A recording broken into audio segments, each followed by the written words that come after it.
Welcome to the Coutinho Show, where we can learn to reimagine our lifestyle. Ankur, it's a pleasure to have you on the show. Thank you so much for being here. I've been following your work for the longest time. What intrigues me is number one, of course, the impact that you make, but two, your journey.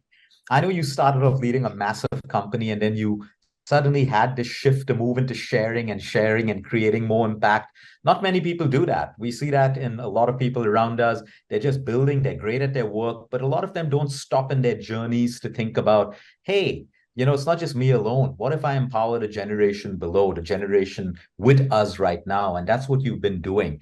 So there's no way I can summarize the amazing work that you've been doing. So I would love for you to take us through your journey, what made you set up that company, then move from there and move into a stream where you're just creating impact every single day. Over to you, Ankur. Thank you. Thank you. Thank you. Firstly, before I begin, it's such a pleasure to be on this podcast, Luke. I've been following your work for a really long time. Thoroughly admire what you do, and it's so critical in today's world. So thank you for showing up. You make a difference, and I hope that you know that every waking second. As you rightly pointed out, I've had such a wonderful journey living my life so far, and I couldn't be complaining one bit. I have been in the startup world since 2009, when startups and starting your own businesses were nearly not as cool as it is today, where almost everyone wishes to be so, and rightfully so, because it's such a wonderful journey. And after doing that for 10 years, multiple startups, multiple stints, multiple avatars of just figuring out about myself and how to build a company and so on. At the end of 2019, I decided to step down as the CEO of my previous startup, which is called nearby.com, and take a 3-month break trying to figure out what I wanted to do next. And as luck would have it, in those 3 months, March 2020 happened, and the world went into a complete spiral. We had no idea what's hitting us. Everyone was locked up. We were facing our own thoughts in a fearful manner that we'd never done before. And we were suddenly getting exposed to relationships in a way that we had never experienced before. And we were suddenly spending so much time locked up indoors with our own thoughts, with our own devices, and all of the things. And everybody, in my opinion, had to reimagine themselves. That includes me as well. And when I looked at what I wanted to do, I figured, Luke, that for the longest time, the common thread in everything that I was doing was playing the role of a teacher. I love teaching. I love breaking down complex things into simpler things. That gives me joy. The image of someone's face lighting up because they finally figured something that they had tried to all this years or time is very addictive for me. And I thought, hey, I've had the fortune of living a life which is wonderful. It had its ups and downs, lots of failures to learn from, lots of moments where I felt I would not make it past this event. And yet here I am.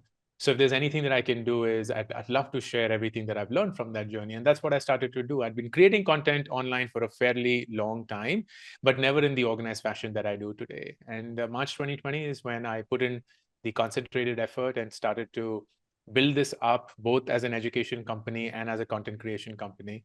And here I am today. We're thoroughly enjoying myself, and the love and respect that I've got from people is just so gratifying. I pinch myself every morning, refusing to believe that I'm getting to live this life, but I do, and I'm immensely grateful for it. No, that's amazing. And I do want to mention on this particular show that we have so many of our patients, young, elderly, all age groups, where you've impacted them in some way or the other because they come to us with their health problems. They have emotional issues. We like to tackle those issues because it's part of their healing, suppressed emotions. And then they talk about, hey, I was going through a peer pressure problem. Students, I was stuck in my career. I didn't know what to do. Young adults comparing themselves with people. And they read your book. They followed your post and they said, we learned to shift the way we think. And that still happens till date. So in a way, you support our practice in a huge way, directly, indirectly. So I have to call that out that I like what you said about breaking down complexity into simplicity, because that's what the world needs. There's so much of complication out there. And I think you've done it beautifully in both of your amazing books. But I want to jump straight into a question. Tell me about you. Okay, when it comes to your health, because let me tell you my everyday scenario. We have the busiest people who have one startup or five or some of them, and the excuses come with that. Oh, I can't look after my health. I'm too busy with work. But you are, you've created businesses, you've been in startups, you're literally running your passion project that's taking you all over the world. So, it's a mindset change at the end of the day. You've decided to look after your health and do this.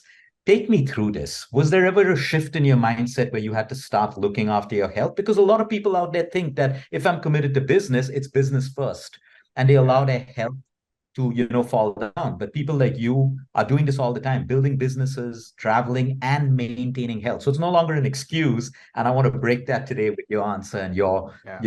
your role model, delivery on this. I'd love to speak about that journey. It nearly wasn't what it looks like today. For the longest time, in fact, for the first 30 years of my life, I'm 43 today.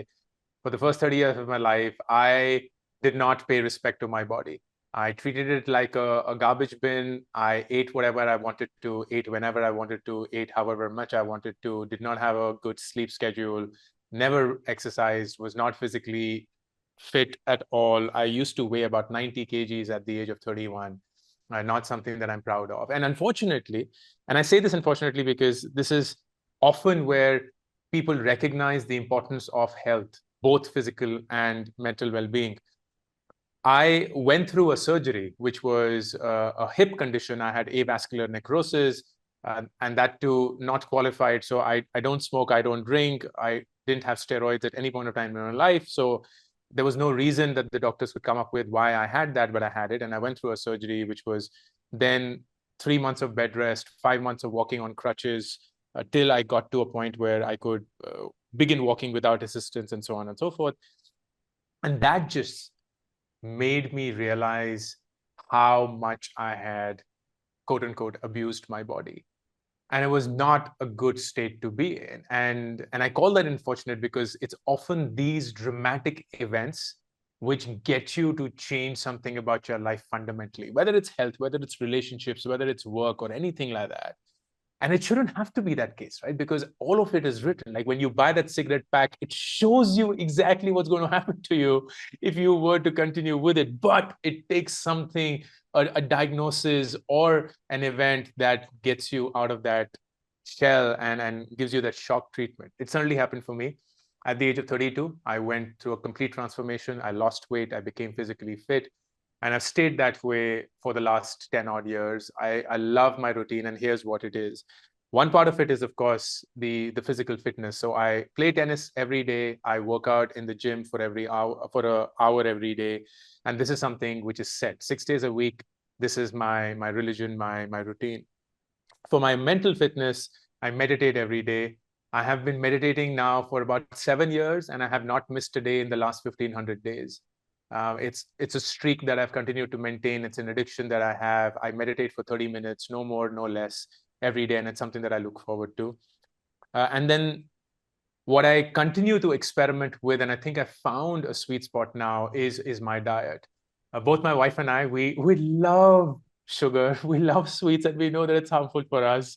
We also love our food in Delhi, the street food, and all those chaat papadis and tikki and golgappa and chole bhature. So we had to find a way where we could just make this happen and in a manner that was sustainable. So for the last I think about 4 or 5 months now, but we've been doing that. So our last meal of the day is never beyond 6. We are very early sleepers and early risers. We sleep between 9 and 9:30 every day. We get up between 4:30 and 5 every day.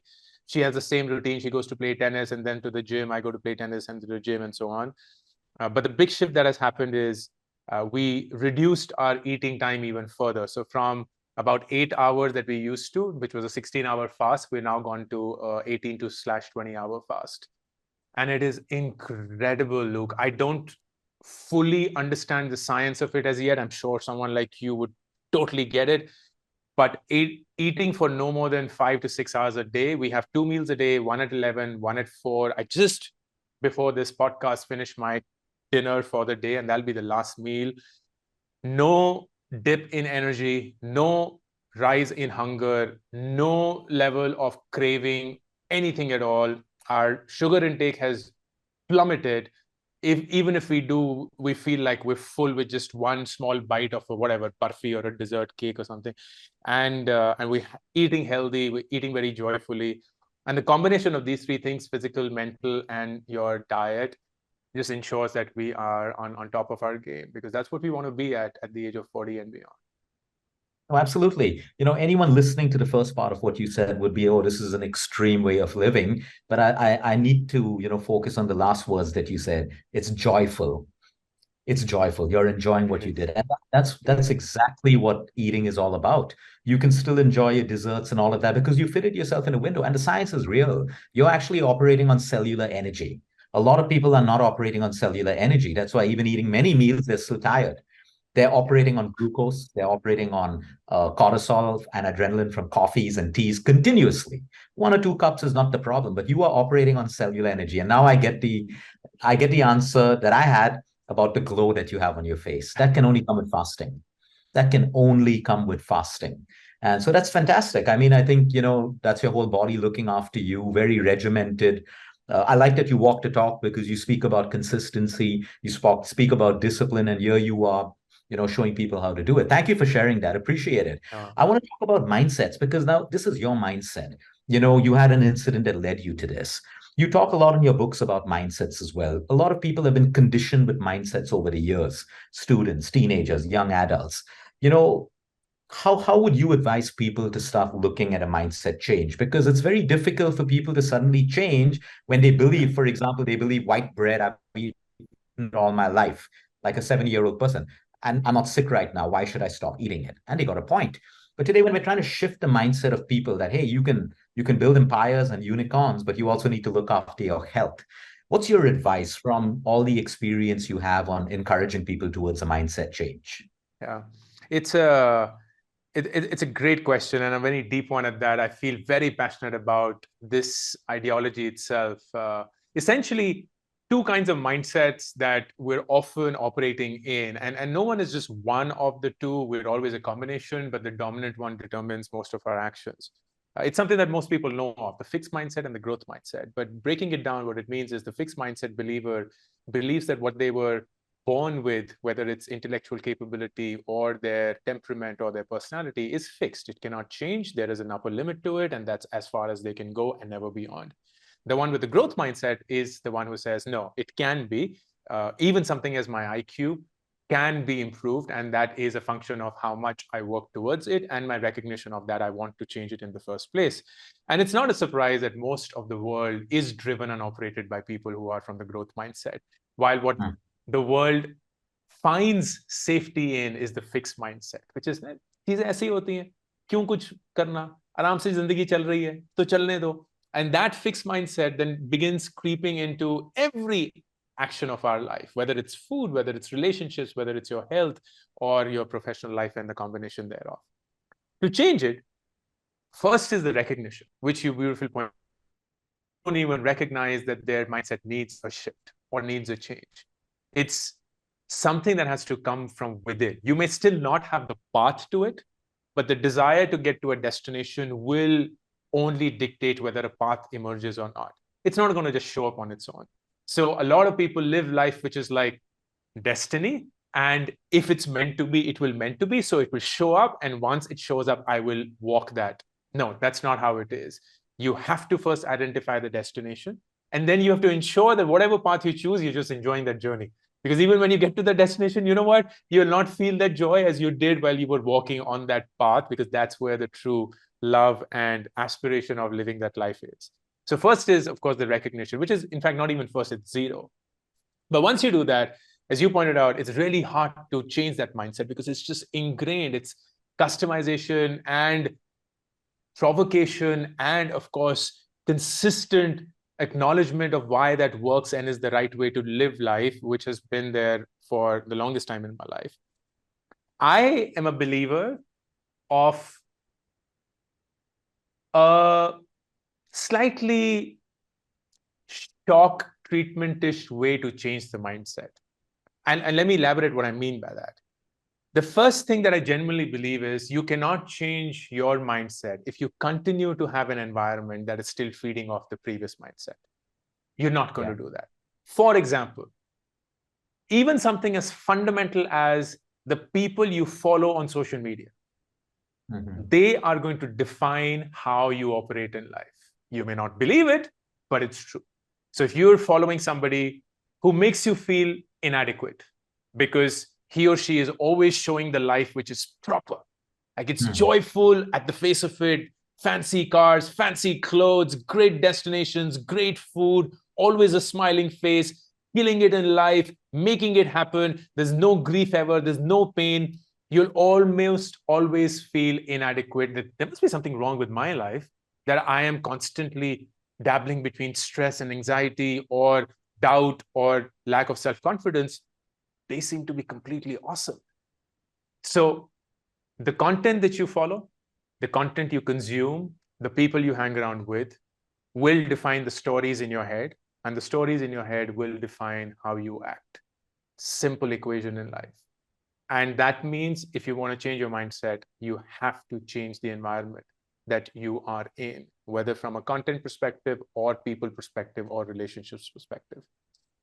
It's really hard, for example, to be physically fit if your spouse believes that it's not worth it. Like, it's insanely hard to be that way. And you will very rarely find a couple where they are at two extremes of physical or mental fitness. They always move along.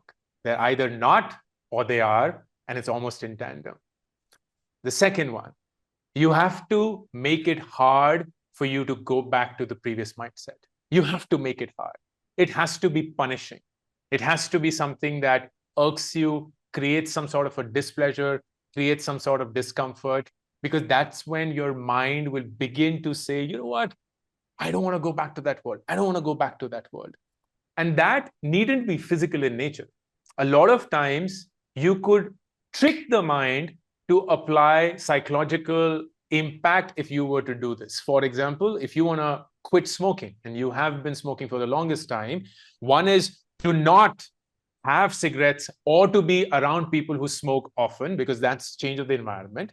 Two, whenever you've tempted to pick up a smoke or light one, you have to almost have a chit in your pocket always, which you read out and said, if I will smoke this cigarette, I will lose an hour of my life. Do I want to do it?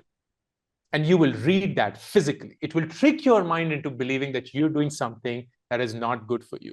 As against just looking at that photograph of some random stranger that you couldn't care less about having oral cancer and be like, it must happen to them, will not happen to me.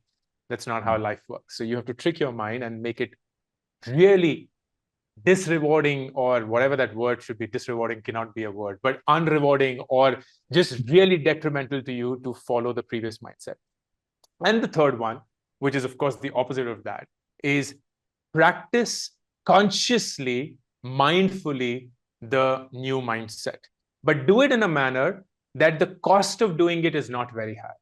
Here's an example of that. A lot of people are scared of public speaking. It's the biggest recognized fear in a survey, which asked people to list what their biggest fear is. Death was number two. Number one was public speaking. So people are totally okay dying, but they're like, I don't want to go on stage. So if you are scared of public speaking and you have come to believe that you will never be a good speaker, that you'll make a boring one, that people will not listen to you, or they will mock you or laugh at you and so on, the best way to start getting comfortable with the mindset that this is not true is to pick up public speaking experiences / initiatives / opportunities which do not have a material impact on you if they were not to go well. Start with family. You have a family dinner. Right before the dinner, just get up and say, you know what? It's lovely that all of us here are together. And I'm so glad that we don't need an occasion or a New Year or a Christmas or a Diwali or anything like that for us to have a meal together. Let's start. It's okay. Even if you fumbled in that, even if you were lost for words, nobody will stop loving you. You'll still be in the family. You will still have the inheritance. Nothing will happen to your life. So you use these baby steps to become more and more and more and more comfortable with getting comfortable with the eventual goal. I often say this, and a lot of people are scared of failing. And I say, you know what? The best way to get out of that fear of failure is to fail consciously every day. Do something every single day where you know you will fail. Go and walk up to a stranger in a mall and ask for 100 rupees. Go and walk up to a stranger in a mall and ask for their phone to make a call. In the elevator, when you're going up to your office the next day, just smile at a stranger and say good morning. All of these are low cost events. They are not going to change your life. You will feel scared when you do them. But the more you do it, the more you'll be comfortable with what happens to you, which cannot be predicted, but you have to be comfortable with it, whatever happens. And you do it, lo and behold, it will set you up for a far bigger event where you'll be super scared, but you are ready to face that outcome. So these three steps. Wow, that's powerful. Thank you for sharing that. And thank you for sharing your personal journey as well and how you've handled the changes. I wanted to talk to you about negativity. Okay. There's negativity. You also mentioned you've had ups and downs in life. There's negativity in everyone's lives. It could come through different ways. How do you handle it?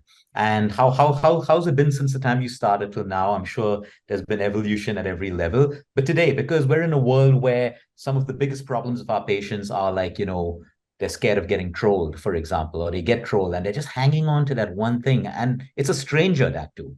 It's a stranger. And some of their family members have said things, but it's okay, that's fine. But from a stranger who they don't even know. And negativity is real today. People fail. People don't get what they want because there's the sense of entitlement. A lot of people don't get what they eventually want.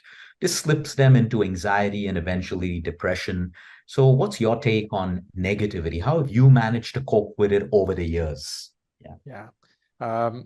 Early on, I don't think I did a good job, Luke. When I was in my 20s, I used to be a active, obsessive people pleaser. My entire focus in life and my only goal was to be loved by people and to be pleasing them constantly. And I would go outside of my comfort zone to just make sure that that continued to happen. And it was for the longest time that I didn't even recognize that that was a problem until I recognized it was a problem. And it was always making me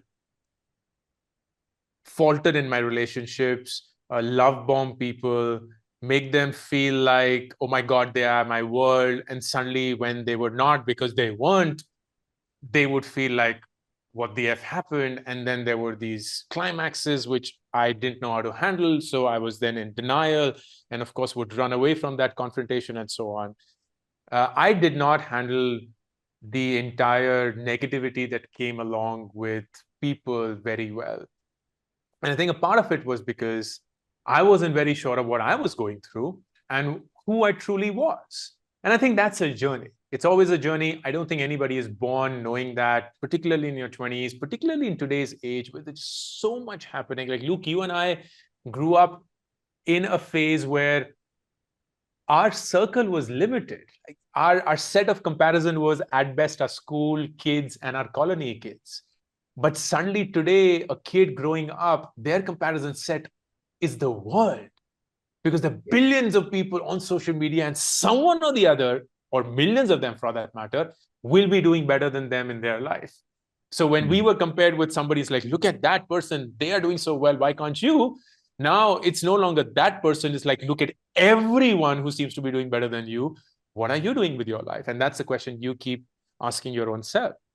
So what I would say is, number one, don't run away from the emotions that you're feeling.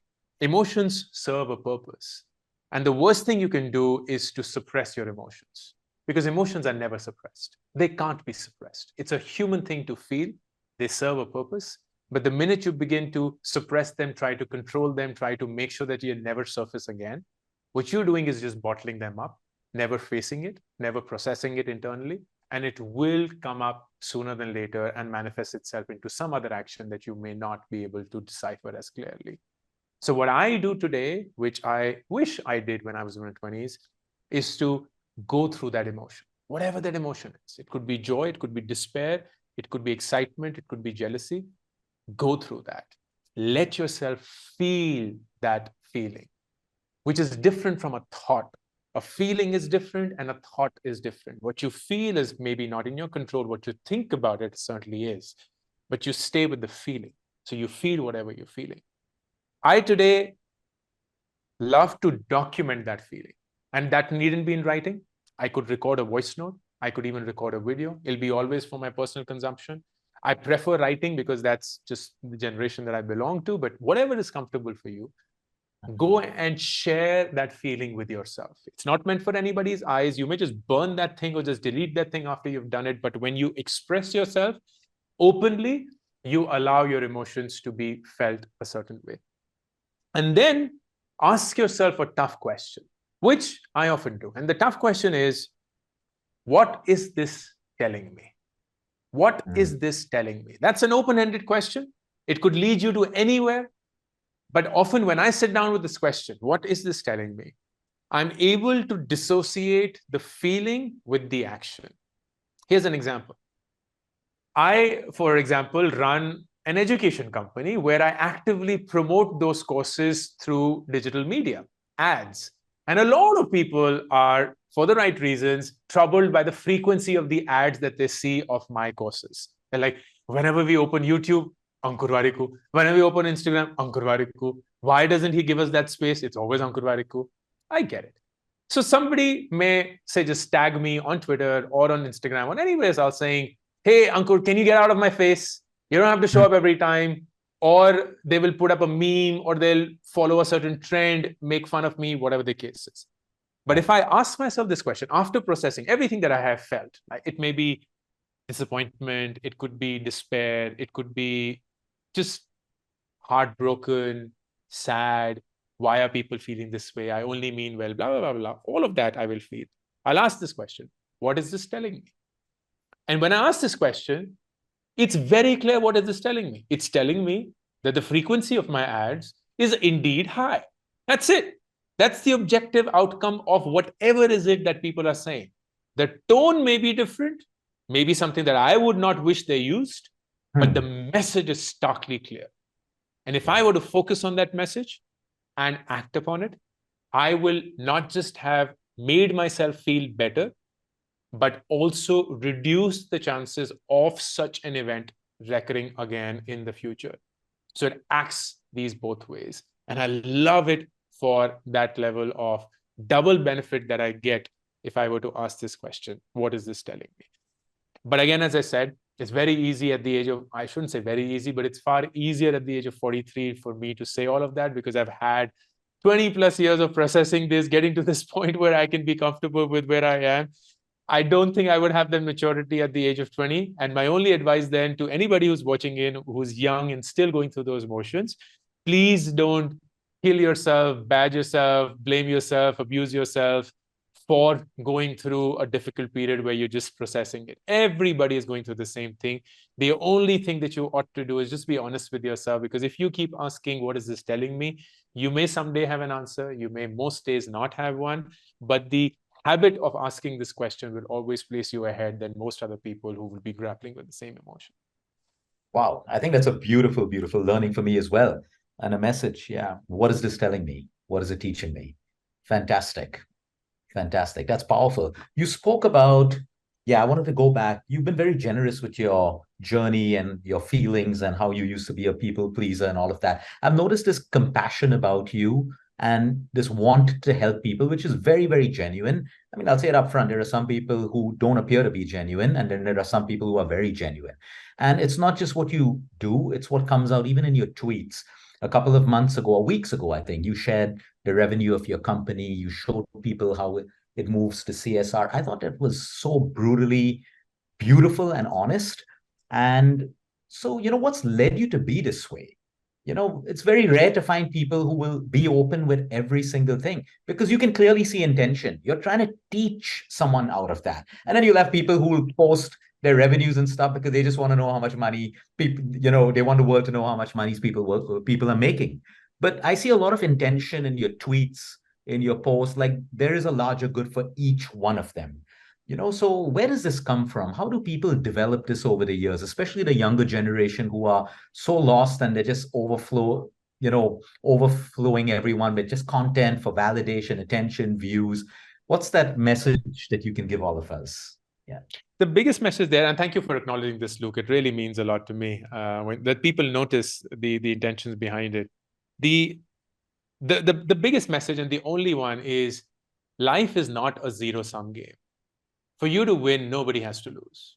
There is space for everyone. There's space for everyone. Because the beauty is nobody is trying to get exactly into your space. Nobody can even get into your space. Your space is owned by you. It'll always be yours. What at best could happen is somebody else seems to be fighting for that same space, but very rarely is, if at all. And the big mental shift is the fact that for you to win, nobody has to lose. And that also means that if somebody else has won, you can still win. And I have found over the years that the surest way to ensure that you win is to give. Because when you give, and you give without expectations, you give without the transactional nature of giving, you allow it to somehow come back when you least expect it. It's almost equivalent to what I would call luck. Luck cannot be predicted in the sense you don't know what's going to happen to you. And if it happens, you call it luck. What you certainly can control is the surface area of luck, which is if you were to send out a cold message or a cold email to one person, what's the likelihood they will respond? Most likely 0. They don't know you. They don't owe you anything. So most likely you'll never hear from them. But if you were to send out 100 such messages to 100 different people over 100 days, what's the likelihood that you will get one response? Almost 100%. You don't know which response, but you know one response will get. And we just need one yes in life. We just need one yes in life. We don't need multiple yeses. We don't need the entire world to fall in love with us. We just need one yes, one day at a time. And that's enough for us to keep moving forward. So that is surface area of luck. When you give, and you give without any expectation, you are never going to predict which of those is going to come back. But will one of that come back to you at a point when you need it the most? 100%. 100%.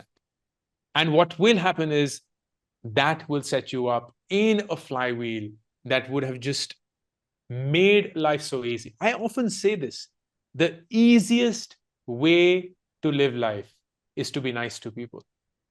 Just be nice to people. Life gets so easy when you're nice to people because people like people being nice to them. That's it. Just call their name out, address them respectfully, show respect, irrespective of how they look, how they speak, where they come from, what language are they speaking, how much do they earn, what is their residence address, and blah, blah, blah. Just be respectful towards people. It's not hard. It doesn't cost anything. And if you were to do that, life will only become easier for you. It's a selfish way of making sure that life becomes easy for you. Why wouldn't you do that if it doesn't cost anything? So I think I got it from my parents because I've seen them constantly act the way, and a lot of our upbringing is shaped up by our parents and how they act as both role models and individuals in their own life. So both my sister and I, we were raised with the same values. We became the outcomes of those same value systems that my and Papa shared, and it's not something that I can lay claim to, but I'm just so glad that they helped us get to this point where it's very easy for me to give. I love giving. I do not expect anything in return. And I stand here as a living example of somebody who stands on the shoulders of others. I am meaningless by myself. I'm not the smartest person I know, nearly not the most hardworking person I know. There's nothing that sets me apart from anybody else. But the biggest reason that I am here where I am is because I stand on the shoulders of so many other people that I will never even get an opportunity to thank, but they have helped me in meaningful ways. Yeah, I think I can summarize everything you just said into a mindset of abundance. I mean, that's where it's all coming from. It's just the mindset. And yeah, I mean, when I look at your growth and everything else, it's clear you just keep giving, giving, giving, and you keep growing, growing. I mean, it's a clear graph. You don't even have to look beyond that. So that's amazing. Just to go back to my dad, even if it's the one he taught me many things, but the one thing was give. Don't worry when it may come back. Don't expect it'll come back. If you have 1 rupee, give it. If you have 500, give what you have, but keep giving. And if you can't give anything else, give your time, give a smile. So I think, that advice was so simple, but yet so powerful. And it's actually shaped a lot of us into who we are today. So thank you so much for sharing. So Really true, cool. so true. Thank you for sharing that story. Ankur, a lot of our patients today are stressed. Okay. And today we have top cardiologists around the world who say that we know stress is the biggest cause of disease. You name it, cancer, XYZ, 4% of the diseases, the six are genetic. The balance 94% are lifestyle driven. Emotional distress is at the highest. One of the biggest reasons of emotional distress for a lot of people is money. Okay, insecurity that comes with not knowing how to make money. And I'm talking about this insecurity even from billionaires that we handle, because it doesn't mean you can have billions but you can still feel insecure, because you want more and more, or you just don't know, you're so insecure about your wealth. Who may take it away? Have you invested it wrongly? You've been sharing tons of information that have changed people's way of looking at money, advice. I took a couple of your tips many times and shut down every last FD I had after looking at your posts a couple of years ago. But the point is, what I'm thinking is, I would love for you, because we'll have a lot of our own patients watching this, people around the world. Where do people start? There are a lot of women today who have gone through divorces. They're alone. Some of them stuck in marriages. They don't want to divorce because they don't know how to make money. They've always relied on a partner, and some men as well. And then we have kids who are given a lot of money. They squander it off, they use it on vices, and there are kids who are building beautiful careers from scratch. So, what are the rules, or what's the game when it comes to money? Where can people start? And I know your content makes everyone think that, hey, I can start today. And I love that. It's never like you're too late. Even with your own health Never. journey, you started. That Yes. didn't matter where you start, but you started it. So I would love for you to drop us some, nuggets of wisdom on money that universally all of us can start introspecting and saying that, hey, we can start doing this, or maybe we should stop doing this. That's a wonderful question, and I love to speak about that. Very passionate about it. You started with the right headline, Luke. There is no better time than today to start thinking about your money. And please do not let anybody fool you or convince you that if you did not start investing in your 20s, just as Warren Buffett did, game is over for you. It clearly isn't. I stand here as a living example as well. Most of the wealth that I sit on today has come in the last 3 years. And it's come because I was flippant about money. And I often say this when I speak about money, please don't listen to me because I'm an expert. I'm exactly the opposite. Listen to me because I've made so many mistakes with my money that I am the one who can tell you what not to do. And that's what is far more important. So the key about money is, please don't try to get rich fast. That's the key. The biggest mistake that people make is not that they sit on their money and never invest. The biggest mistake they make is that they sit on it and then they believe it's too late, by which time they tend to act foolishly and want to get rich overnight because they feel that they have missed the boat. There's this fascinating conversation between Bill Gates and Warren Buffett, who are best of friends apparently. And Bill Gates is asking Warren Buffett, hey, Warren, your investment strategy is so simple. Just so simple, where you buy stocks at the right price and hold them forever. There's no quote unquote science or research behind it. It's just fundamentally first principles. How come there aren't too many rich people following your advice? And Warren Buffett famously says, it's because, Bill, nobody wants to get rich slowly. And that's the truth. Because people don't want to get rich slowly, they start making mistakes with their money. Here are the 3 things that I would want anybody and everybody, irrespective of the age, to start with. The first is to protect yourself. The biggest role of money to begin with is to protect you. Because if it can't even serve that purpose, what are you going to do with the car that will come in the future, or your retirement and everything, if your current health or life is at risk? So you want to have health insurance and you want to have life insurance. Health insurance needs to be outside of your company as well, because the day you were to leave your company, your health insurance will expire. So you need a health insurance at your own level for yourself, which is separate from your parents, because the minute they become 60 or above, their health insurance premium spikes. And if you're connected to them, then your premium, while still being young, will also be a lot more that you shouldn't be paying. So a separate health insurance for your family and a separate one for your parents. That's number 1. And number 2, life insurance for the unfortunate event of your death or the one of the family earning. You don't want to be leaving your family behind with massive loans and, of course, a life to live. So you want to have life insurance, which pays in the event of your death or anything that renders you incapable of earning income. That's step number 1. Step number 2, you always want to have money for emergencies. It is shocking that most people, particularly young ones, do not have enough money to cover an emergency that they cannot predict, because that's what the definition of emergency is.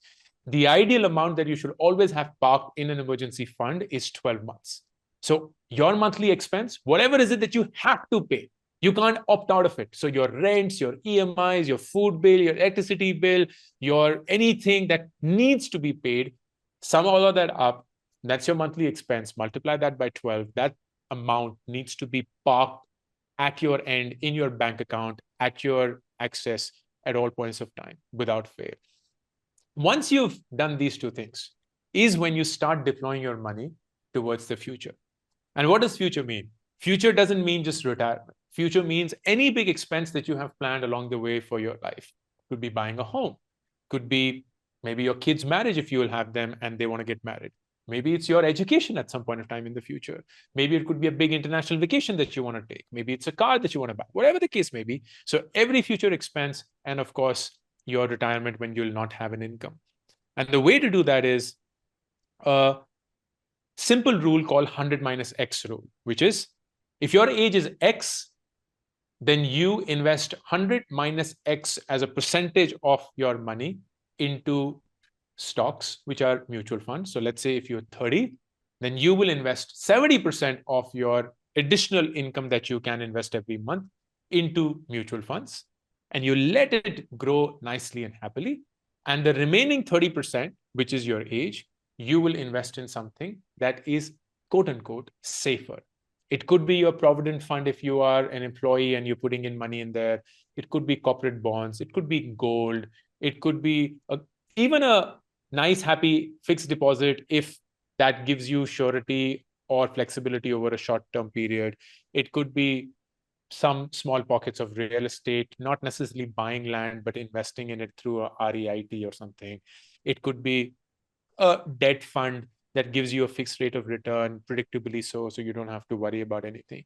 But this combination is essentially ensuring that you don't take a lot of risk when you are old, but when you're young, you can.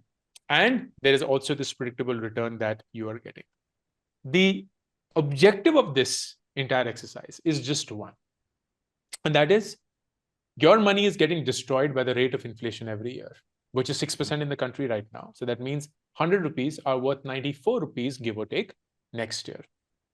So you have to ensure that that value of money doesn't go down.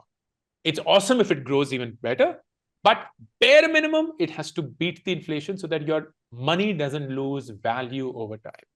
So your ballpark is after paying all taxes, you have to get to 6% rate of return on your investments, which frankly is very, very, very easy to do. If you were to put your money in a stock exchange, in the index mutual fund, you'll easily get about 12 to 13% annual returns. After paying taxes, there'll be about 10% or so. That means you will make a spread or a gain of 4% every year, which is brilliant. And if that continues for a really long time, you would not have to worry about money because you would have beaten inflation and ensured that the value of your money was going up. So these three things: protect yourself through insurance, always have an emergency fund so that nothing shakes you and your investment. And then third, invest with the principle of 100 minus X into the stock market, X into safer instruments, and just continue doing that for as long as you can. Your life will be taken care of. It's just as simple as that. Wow. I love the simplicity of this, what you just shared. But it's funny, it's again, like, why don't people do it if it's that simple? I guess it's greed, it's the want to grow rich fast, like you just said, and all of that together. So, no, I think that's amazing. And thank you for using your personal example. I mean, I've noticed right through, you keep using your personal example, and that's so real about you. I really appreciate that. Thank you for that. I wanted to ask you, since you spend a lot of time on social media, YouTube, all of that stuff, from where you are, you can see what's going wrong in society today at every level. Okay. We don't have to go into detail as to what's going wrong. But obviously, I mean, when I look at statistics, we're doing things that we think are making us happier, but depression, suicide, emotional health is actually the numbers don't talk. It's very, very clear. What do you see when you look at different age groups? What's happening? I know you've written a lot about comparison, I know that's making people inadequate. There's greed and all of that stuff. What do you see?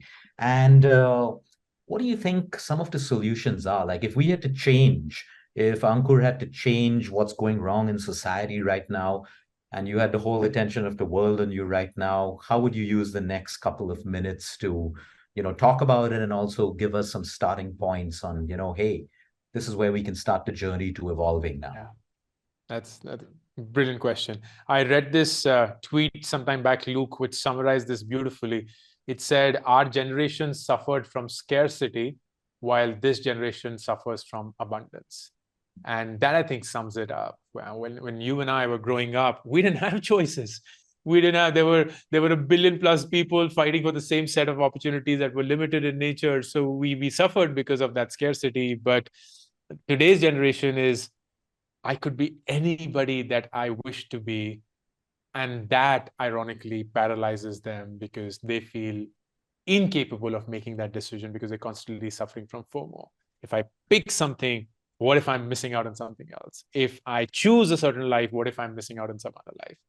And that then instantly manifests itself into all the conditions that we are experiencing today as a society. Mental wellness is the biggest thing that's affecting us. I was reading it somewhere that in the 1970s, if you found someone running on the streets of New York, you'd be like, what's wrong with this person? Why is this person running? Like, who runs?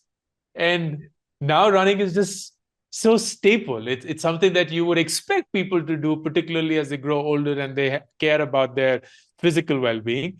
The same way, 10 years back, 15 years back, if people were found meditating, they were like, who meditates? Why would they?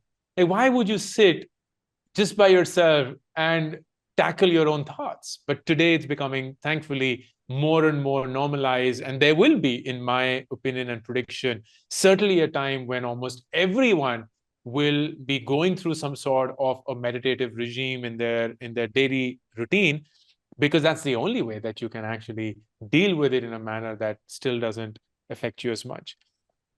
My recommendation, and I'm not nearly qualified to give any, but if I were to, is the biggest problem, Luke, is that people have stopped loving themselves because they've stopped trying to get to know themselves. You're so easily distracted into a world which is about others, the story of others, the narrative of others, the condition of others, the well-being of others, that you very rarely stop and have spent time with yourself. If I were to ask everyone, and this will not be a shocking statistic, whenever I go on stage, it's one of my favorite questions to ask. When was the last time you sat with yourself for an hour? Without a book, without music, without your phone, without a notepad, without a person, with no distraction at all. Just you and your thoughts. When was the last time you sat with yourself for an hour?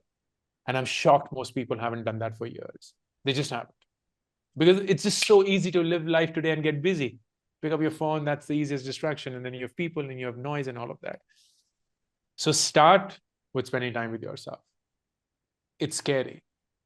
The most difficult person to spend time with is your own self. It is the most difficult person. And that's why we try and escape and seek other relationships and other distractions. Spend time with yourself. I don't mean to suggest meditate. I don't mean to suggest do any form of ritual that you believe that you shouldn't do or you don't want to do right now. Just sit with yourself. Just sit with yourself and think about all the things that you actively wish to think about. But don't deviate from the thinking. Just pay attention to that. And when you do that, you also have to begin acknowledging yourself. So something that I do, which is just simple, but I believe acts in some small way towards a larger goal, is when you get up every day, the worst thing you can do is pick up the phone. Because when you pick up the phone, you're essentially giving the charge of your emotions to the entire world. You are letting them dictate how you're going to feel the very next second. Could be anger, could be jealousy, could be hatred, could be even joy, but you have no way of figuring that out. Because somebody liking your post or somebody commenting it or some message coming on WhatsApp or something else will just trigger you and take you into a whole new world that you weren't set for. Don't pick up your phone. Instead, Sit with yourself. Take a moment to get up and get up slowly. Go to the bathroom, look into the mirror, stare into your eyes, smile at yourself, and just say, I love you. Just Wow. say, I love you. Just do that. Don't do anything else. You don't have to write letters for yourself. You don't have to compose songs. You don't have to write poetry, nothing whatsoever. Just get up, look into the mirror, into your eyes, smile, and say, I love you. And I guarantee you, if you were to do it for 30 days, you would be a changed person. It wouldn't take longer than that. So, second, love yourself, not in a way that you are completely blind to your faults or Mhm. your flaws, but you're aware that you are a person and you wouldn't speak like the way you speak to yourself with anybody in your world. You wouldn't do that with your best friend. You wouldn't do that to your kids. You wouldn't do that to your spouse. So why would you do that to yourself? And number three, again, I go back to something that I said in the beginning. There was this beautiful quote when we were growing up, you're the average of the 5 people you spend most time with. And that Mhm. was true. I stand here as an example. My company has constantly defined the person that I've become. And my endeavor is then to just keep upgrading that company so that I become a better version of myself. But today, that is no longer true. Because the truth is, we aren't spending time with people, we're spending Mhm. time with ideas. So today, you're the average of the 5 ideas that you're spending most time with. And those ideas come from social media. They come from the content you consume. They come from the news channel you follow, the newspaper you read, the accounts that you follow, and the stories that you listen to. Please pick them wisely. Pick the right ideas wisely. Recognize this stark fact about the world. The best engineers in the world, the best effing engineers in the world are working 24/7 to get addicted to their app. That's their job. You have no hope in hell. We are all pawns in this game. We will tumble at the smallest excuse because one Instagram reel will take you to another, and 30 minutes have gone, 3 hours have gone, and you have just gone about wasting your life. So don't try to fight that. What you can only do is to pick wisely the battle that you have. And that is who I'm going to follow, what kind of content that I'm going to read, which app I'm going to spend my time on, is that going to have a time blocker or not, and just minimize the sources of information in your life. I have three: WhatsApp, my email, and a newspaper that I read every day. That's it. These are my sources of information. I don't have Mhm. any other source of information. We don't watch the news. We don't have cable television at home. I don't follow anything. I I rarely follow people on Instagram. I'm following like some 22 people, of which 12 are my team members. So I'm only following like kind of 10 people. But their content then defines the algorithm that I see. So I'm always just seeing good, positive things that reinforce how I can become a better version of myself, because that's the content I want to read. That's the content I want to consume. That's the content I want to be challenged by. And it's the same thing for every other platform as well. So these three things: spend time with yourself, love yourself, and surround yourself with the best ideas that you want to become eventually. And that will be the first way for you to deal with everything that the world is hitting at you. This is amazing. This is so powerful. What's next for you, Ankur? What's next for you? What's happening in your world? What's next for you? I I love this question because I don't have an answer anymore, and I'm okay with that. The flow. No, the classic corporate interview, where do you see yourself 5 years from now? It's like, I don't know, but I'm okay with that. What I've realized, Luke, is I'm a person of process, Mhm. and I'm somebody who loves sticking to a process, designing one, and having the discipline of just living it out and not caring about where it takes me. Because beautifully, every single time that I've done it, life has taken me in a direction, and certainly at a place that I could not have imagined for myself. Nearly not. 3 years back, could I have imagined that I'd be sitting in front of you having this conversation with everything that's going on in my life? No way. Absolutely no way. The only way that I've gotten there is sticking to that process, living it out, having that consistency that I would expect from myself, and the authenticity with which I want to display it. And that's just it. Takes me far. So I struggle to answer that question, but I'm totally okay with that struggle, because that's the joy of it.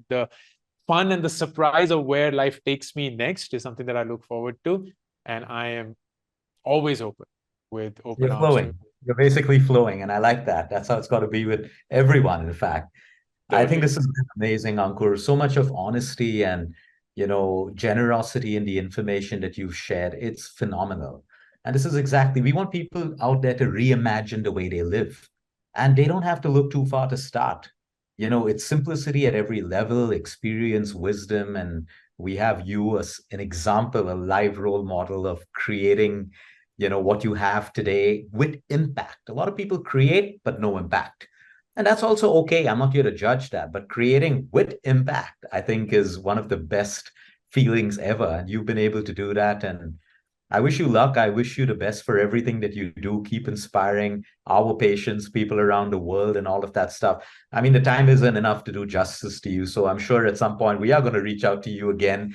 And I would love to deep dive into, a couple of selective subjects and get your wisdom on that for our audience and for myself as well. But thank you so much for your time. I truly appreciate it. Thank you. Thank you so much, Luke. This was a pleasure. Thank you for doing everything that you're doing. Please continue to. And I am so thrilled that I got this opportunity to speak to you.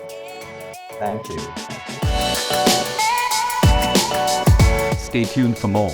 We're going to continue our journey, learning, sharing, and evolving.